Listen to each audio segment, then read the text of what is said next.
নমস্কার, কেমন আছেন সবাই? আশা করছি সবাই খুব ভালো আছেন। প্রিয়াঙ্কা মুখার্জির আরও একটি নতুন ব্লগে আপনাদেরকে জানাই স্বাগত। আগের ব্লগটায় আপনারা তো জানতেন যে আমরা এসেছি পুরী। আজকে সকালেই আমরা নামলাম পুরী স্টেশনে। সেখান থেকে আমরা অটো ধরে আমাদের হোটেলের দিকে চলে এসেছি। আমাদের হোটেলটা ছিল সি বিচের কাছাকাছি এবং মন্দির থেকেও বেশ কিছুটা কাছেই। আমরা যখন হোটেলে পৌঁছালাম তখন বাজছিল ভোর 5টা।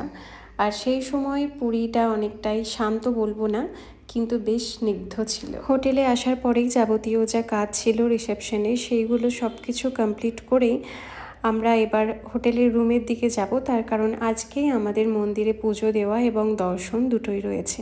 এই যে আমাদের আর্যবাবু, ও তো সমুদ্র দেখে একদম পুরো পাগল হয়ে গেছে, বারবার ওখানে যেতে ইচ্ছে করছে বলছে।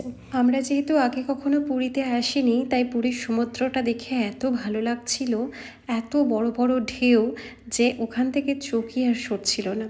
ভীষণ সুন্দর লাগছিল দেখতে। চট করে আমরা একবার সমুদ্রের ধারে চলে গেলাম, কারণ ওখানে যেতে ভীষণই ইচ্ছে করছিল। রুমে ব্যাগ ট্যাগ রেখে একবার ভাবলাম যাই সমুদ্রে, কিন্তু স্নান করিনি সেদিন, তার কারণ সমুদ্রে একবার নামবো মনে করলে সে যে কখন ঘন্টার পর ঘন্টা চলে যায় সেটা আমরা সবাই জানি।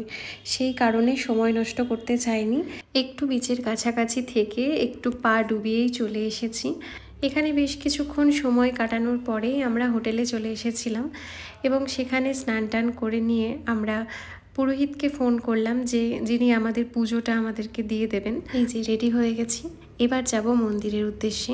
রেডি হয়ে গেছি, আমি পরেছি শাড়ি, রাজদীপ একটা শার্ট পরেছিল এবং প্যান্ট পরেছিল। আমাকে অনেকজনই আমার স্টেটাস দেখে জিজ্ঞাসা করেছিলেন যে পুরীতে কি শাড়ি পরে যেতে হয় আর ছেলেদেরকে কি পাঞ্জাবি পরতে হয়। দেখুন, এই বিষয়টা আমি সঠিক জানি না, আমাকে কেউ বলে দেয়নি যে শাড়ি পরে যেতে হবে। আমার ইচ্ছে হয়েছিল বলে আমি শাড়ি পরেছিলাম। তবে কিছু বাঙালি এবং নন বেঙ্গলিকেও আমি দেখেছি যারা চুড়িদার পরে এসেছিলেন মন্দিরে। তবে এতটা আমি জানি যে কোনো জিন্স বা ফাটা ফুটো ড্রেস বা ওয়েস্টার্ন কিছু এখানে অ্যালাউ করে না, এটা আমি শুনেছি, আমি জানি না কতটা সত্যি। যেহেতু পুরীর মন্দিরে আমাদের ফোন, বেল্ট, চামড়ার কোনো কিছুই অ্যালাউ নয়, সেই কারণে মন্দিরে তো আমরা প্রায় 2-3 ঘন্টা থেকেছিলাম, তারও বেশি সময়, কিন্তু ফোনটা আমাদের কাছে ছিল না, ফোনটা ছিল বাইরে। সেই জন্যে সেখানে আর কোনো ভিডিও করা হয়নি।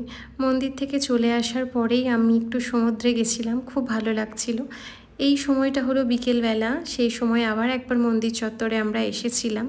তারপরেই রাত্রিবেলায় আমাদেরকে দেওয়া হয়েছিল মহাপ্রসাদ, সেটা আমরা মেঝেতে বসে দুজনে মিলে খাচ্ছিলাম। সত্যি এই মহাপ্রসাদের কথা অনেক শুনেছি, বাস্তবে সেটা গ্রহণ করার সুযোগ পেয়ে নিজেকে খুব ভালো লাগছিল এবং এটা সত্যিই অতুলনীয়।